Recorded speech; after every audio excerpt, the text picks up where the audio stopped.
તો અરવલ્લીમાં બીઝેડ મામલે સૌથી મોટી કાર્યવાહી સામે આવી છે। સમાચાર આપને જણાવી દઈએ, બીઝેડ મામલે સૌથી મોટી કાર્યવાહી અરવલ્લીથી આ સમાચાર મળી રહ્યા છે।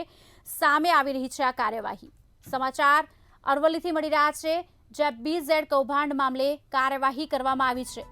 શિક્ષણ વિભાગ દ્વારા કાર્યવાહી કરવામાં આવી છે। અરવલ્લીથી આ સમાચાર મળી રહ્યા છે।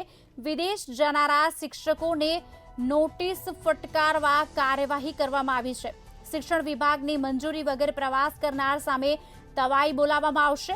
આપને જણાવી દઈએ, મંજૂરી વગર વિદેશ પ્રવાસ કરનારા શિક્ષકો સામે કાર્યવાહી કરવામાં ચોક્કસથી આવશે।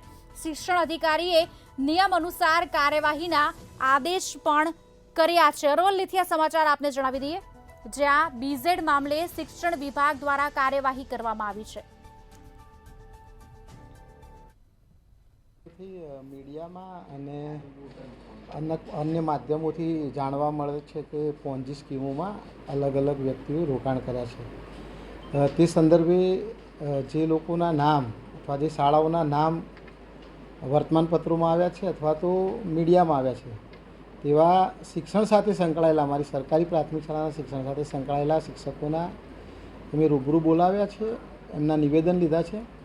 હવે અમારા શિક્ષણના જે વિનિયમો અને નિયમોની જોગવાઈઓમાં જે જગ્યાએ ભંગ કર્યો છે અને એમાં જે મુજબની શિક્ષાત્મક કાર્યવાહી કરવાની થતી છે એ પ્રકારે અમે હાલ વિગતવાર એમાં તપાસ કરી રહ્યા છીએ અને જે કંઈ નિયમોના ભંગ થતા હશે તો એમાં જે કંઈ જોગવાઈ હશે તે મુજબ શિક્ષાત્મક કાર્યવાહી કરીશું।